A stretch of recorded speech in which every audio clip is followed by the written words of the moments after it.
विद्यासुब्रह्मण्यं त्वमेव सर्वं मम देवते। मेरे सतगुरु आप हो, सब संतन के सरताज। शरण पड़े की राखें प्रभु जी तुम ही लाज। शरण पड़े की राखें प्रभु जी तुम ही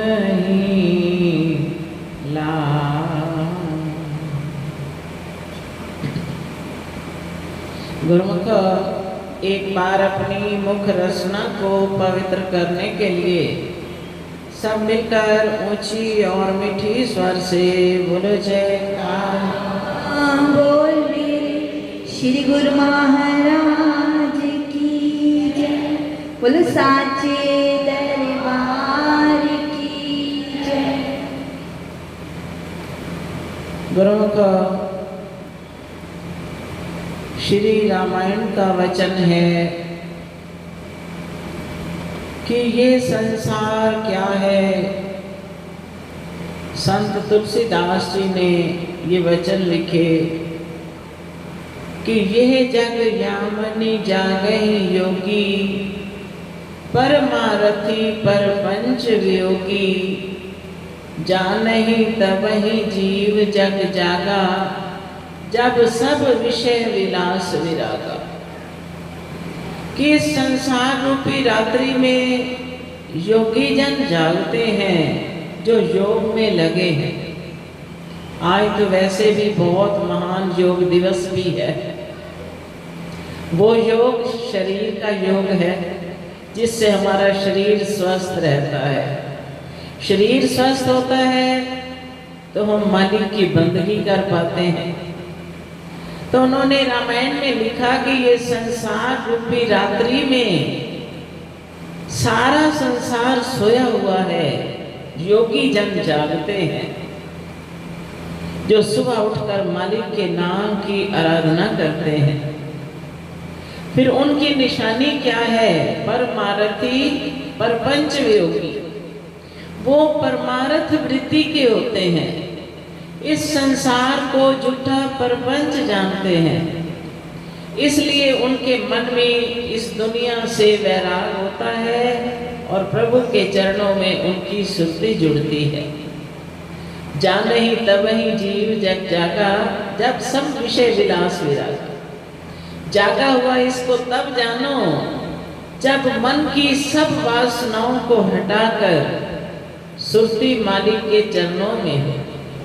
संसार में रहें, काम करें, रहो अनेक में, लेकिन फंसो उस एक में। दुनिया में बसना बुरा नहीं, फंसना बुरा है। संत ये नहीं कहते दुनिया में ना रहो, दुनिया में रहो, सब काम करो, लेकिन काम करते हुए ये मकसद याद रहे कि ये जीवन हमारा किसने दिया है और इस जीवन का मकसद क्या है। क्या खाना पीना सोना ये तो और पशु पक्षी भी कर रहे हैं, और सब जोनियां ये सब कर रही हैं, पेट भी भर रहे हैं, जीवन भी बसर कर रहे हैं।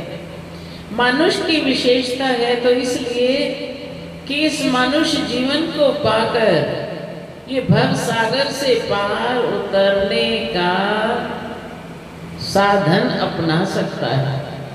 मालिक की बंदगी करके 84 लाख जोनियों से छुटकारा पा सकता है। तो इसलिए उन जीवों को फिर मालिक की शरण मिलती है। जब उनकी शरण में आते हैं तो वो हमें क्या देते हैं? सतगुरु सा दाता नहीं, तीन लोक मंझार। जो बख्शे सतनाम धन भक्ति अमोलक सार। कि सतगुरु सा कोई दाता नहीं, सारी त्रैलोकी खोज ले, मगर जो दात हमें सतगुरु की शरण में आकर प्राप्त होती है वो और कहीं भी प्राप्त नहीं हो सकती। जो बख्शे सतनाम धन भक्ति अमोलक सार। सच्चे नाम की बख्शीश कर हमें अनमोल खजाना भक्ति का दे देते हैं। और जब उस भक्ति मार्ग पर हम चलते हैं तो हमारी अंतर आत्मा खुशियों से प्रसन्न होकर उनका शुक्रगुजार करती है कि ऐ प्रभु, अगर आपकी चरण शरण ना मिलती हमारा जीवन भी आम दुनिया की तरह व्यर्थ बीत जाता, मगर आपने अपने चरणों संग लगाकर हमें जीवन का महत्व समझाया, फिर वो अमोलक दात बख्शी जिसको पाकर मैं अब अपने आप को माला माल जानता हूँ कि मुझ जैसा तो और कोई धनी नहीं। भक्ति दात सतगुरु धनी बख्श रहे दिन रैन, जो आवे चरनार में पावे सुख और चैन। भक्ति की दात अमोलक, उसके धनी कौन है? भक्ति दात सतगुरु धनी। सतगुरु धनी है, खजाना लेकर बैठे हैं भक्ति का और दिन रात लुटा रहे हैं, मगर हर कोई नहीं पा सकता। जो इनके चरणों में चलकर आता है, जो इस दर पर चलकर आता है, वो ही इस खजाने को प्राप्त करता है। लेकिन इसका रस जब तक लिया नहीं तब तक जान नहीं सकता।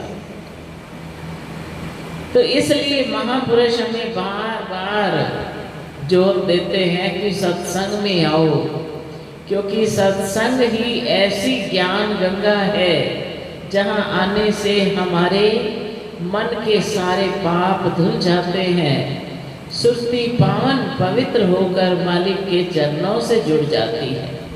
वो केवल एक सत्संग ही है जो हमें मालिक संग मिला सकता है। फिर ये कैसी पावन धरा होती है जहाँ भगवान विराजते हैं।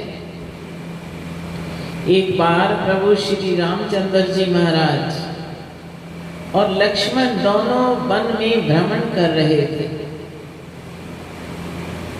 अब भगवान को तो जो रूहें पुकारती हैं, जो धरती पुकारती है, वहाँ वहाँ वो दौड़े चले जाते हैं, अपने प्रेमियों की प्यास भी बुझाते हैं और उस धरती को भी पावन कर देते हैं जो धरती युगों से पुकार कर रही होती है। जब धरती करे पुकार संत जन तारण आते हैं। धरती की पुकार सुनकर भी वो आते हैं और प्रेमियों की पुकार सुनकर भी आते हैं। तो भगवान और लक्ष्मण दोनों जा रहे थे। एक धरती जो न जाने कितने युगों से पुकार रही थी, वो धरती अति पापवंत थी। तो जब वहां प्रभु ने चरण छुआए, बड़ी हर्षित हुई, सुख माना कि आज प्रभु ने अपने चरण स्पर्श कर मुझे पावन बना दिया। और साथ ही लक्ष्मण जी थे, साथ साथ चलते थे। अब वो इस गूढ़ रहस्य को क्या जाने। अब भगवान उस धरती पर जब चरण छुआए तो 2-4 मिनट के लिए वहां उस धरती पर अपने चरण थमाए रखे। लक्ष्मण जी कहते चलो प्रभु आगे। भगवान फरमाते हैं लक्ष्मण यहाँ से थोड़ी सी मिट्टी उठा ले, पोट बांध के अपने कंधे पे रख ले।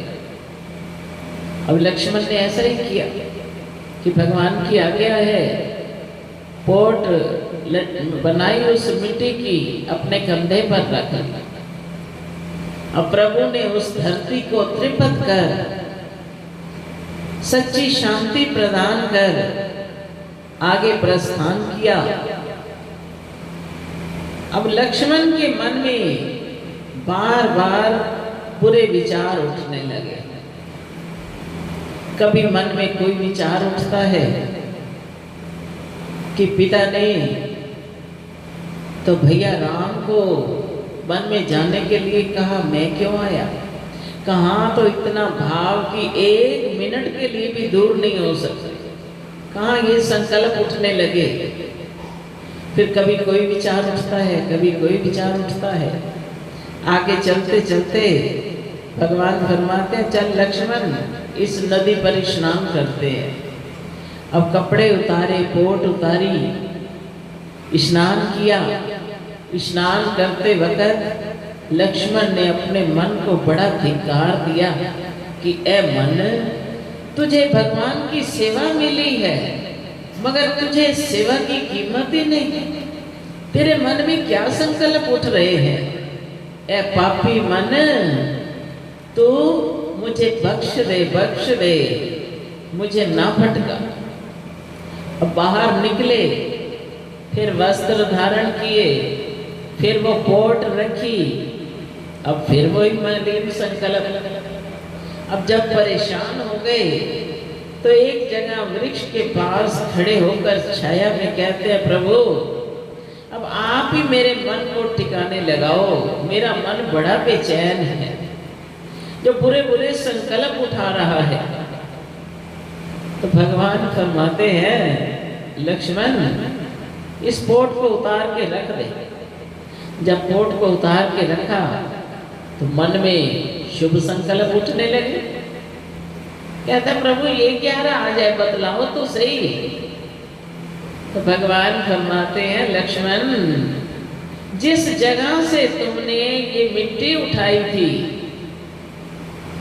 उस धरती पर किसी समय 2 राक्षस रहा करते थे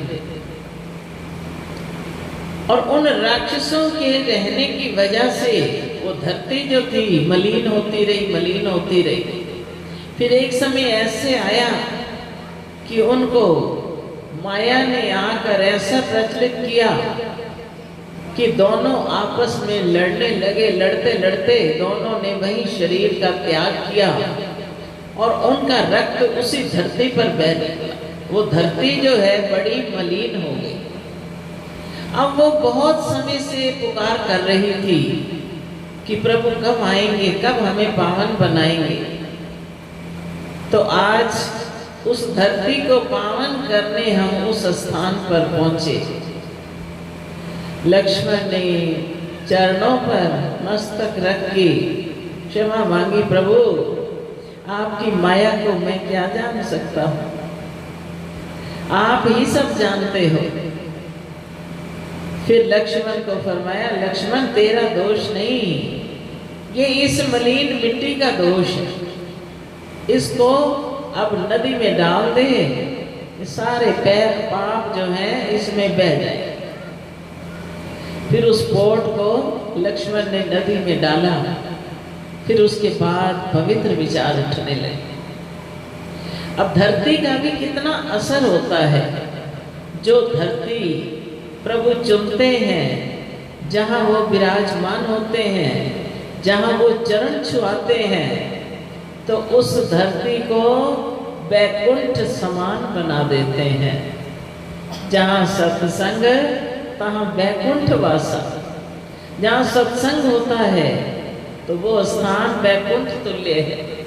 फिर प्रभु के चरण स्पर्श से तो इतनी मलिन धरती अगर पावन हो गई, तो जहाँ स्वयं प्रभु आप विराजमान हो, आप दिन रात उन्होंने डेरा लगाया हो, उस धरती का फिर कितना असर होगा हमारे मन पर। हम कह देते हैं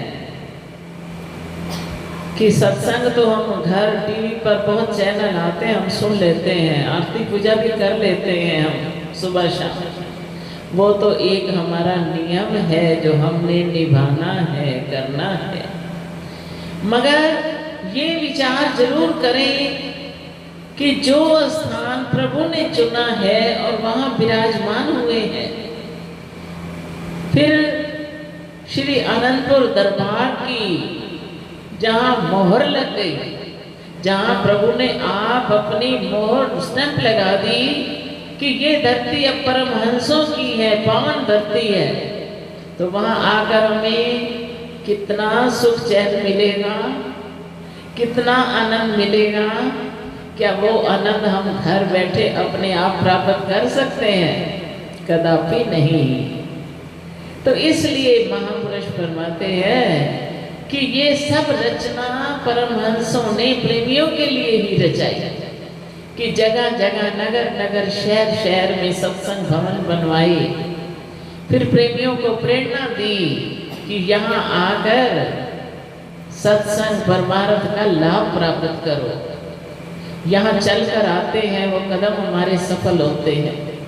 आकर जब मस्तक झुकाते हैं, प्रभु का आशीर्वाद पाते हैं, तो हमारे सारे पाप कर्म कट जाते हैं।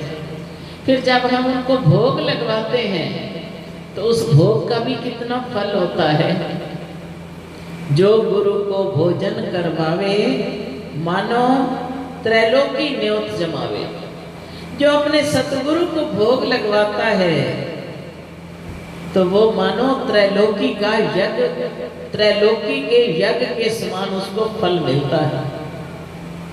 फिर जब हम उनको पीताम्बर चढ़ाते हैं तो मन खुशियों से झूम उठता है कि वाह मेरे प्रभु, आप इन सुंदर वस्त्रों को धारण कर कितने प्यारे लगते हो।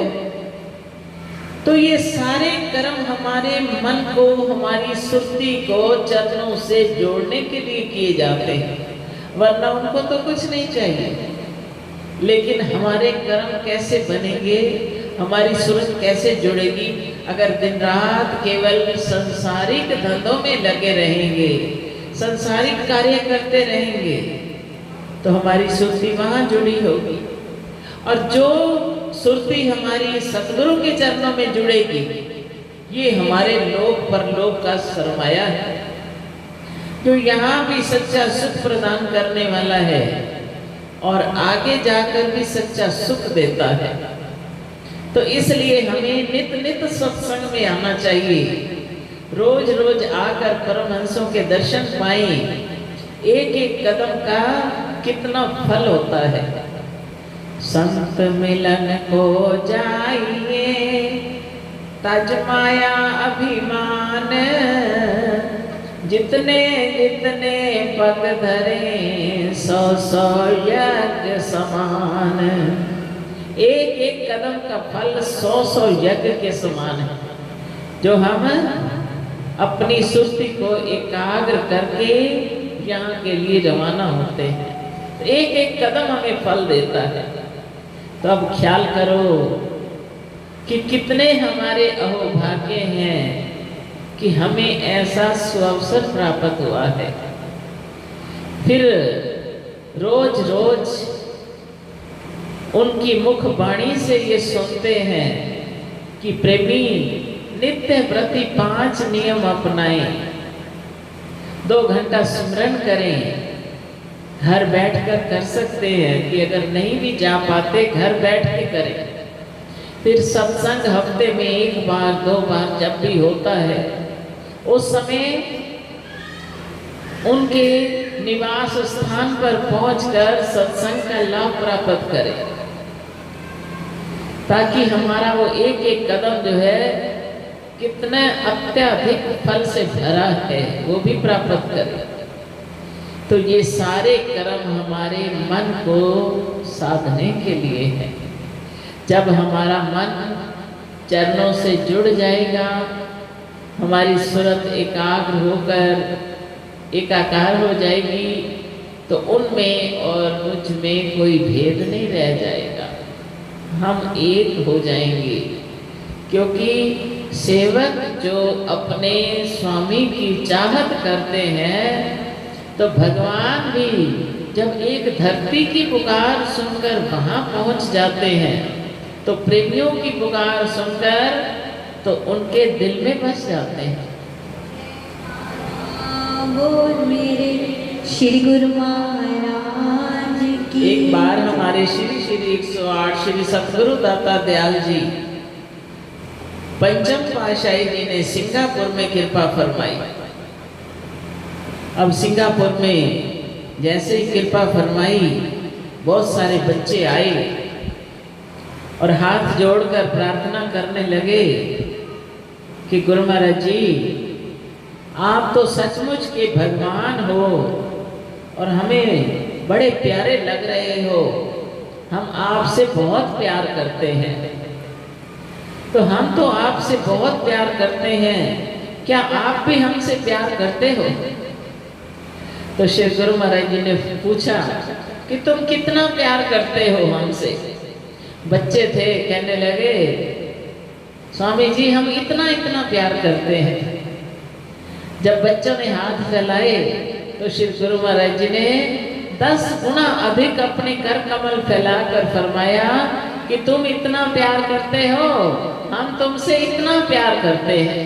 बोल जयकारा बोल मेरे श्री गुरु महाराज की जय। जहाँ भगत के दिल में भगवान की चाहना होती है वहाँ भगवान भी अपने प्रेमियों के लिए हर पल व्याकुल रहते हैं कि कब हमारे प्रेमी आएंगे, कब हमारा और इनका मेल होगा। उनको भी इच्छा रहती है कि हम अपने प्रेमियों से मिलें। अभी हमारे हजूर श्री सतगुरु दाता दयाल जी महाराज कुछ दिन पूर्व श्री प्रयाग धाम में विराजमान, थोड़ी सी सेहत कोमल हुई, पूना गए 1-2 दिन के लिए। तो 2 दिन बाद फरमाते हैं हमने तो अति शीघ्र प्रयाग धाम जाना है। सारे प्रेमी कहने लगे अभी आपको कमजोरी है, थोड़ा और रुकिए। फरमाते नहीं, जो हमारे प्रेमी आए हुए हैं वो बहुत याद कर रहे हैं, उदास हो रहे हैं, तो हमने उनके पास जाना है। तो कैसे भगवान का स्नेह होता है। श्री रामायण में भी लिखा है कि सहज स्नेह स्वामी सेवकाई, सेवक छल फल चार बिहाई, आज्ञा समन सो साहेब सेवा, सो प्रसाद जन पावई देवा। कि सहज ही भगवान का अपने भक्तों से प्यार होता है। सहज स्नेह स्वामी सेवकाई, सेवक का और स्वामी का सहज ही आपस में प्यार होता है। लेकिन सेवक कैसा हो? सेवक छल फल चार बिहाई, सेवक के मन में किसी प्रकार का छल कपट ना हो, इनसे न्यारा हो। आज्ञा समन सुसाहिब सेवा, सो प्रसाद जन पावे देवा। आज्ञा के समान वो और किसी चीज को ना जाने, सबसे महत्व वो आज्ञा को दे कि मेरे गुरु महाराज मुझे क्या आज्ञा कर रहे हैं, मैं उस पर अमल करूं। तो ऐसा प्रेमी सहज ही उस पार ब्रह्म को पा जाता है। जैसे 4 तरह की मुक्ति बतलाई गई है। पहली सालोक मुक्ति, उनके लोक में पहुंच जाना जहां वो विराजमान है। दूसरी सामीप्य भक्ति, उनके समीप जाना। सच बताओ जब दर्शन करने जाते हैं, आगे पहुंचते हैं, उस वक्त हमारे हृदय में कितनी खुशी भरी होती है कि भगवान जी हमें देख रहे हैं, हम दर्शन कर रहे हैं और भगवान जी हमें आशीर्वाद प्रदान कर रहे हैं। समीप जाने में कितना आनंद आता है।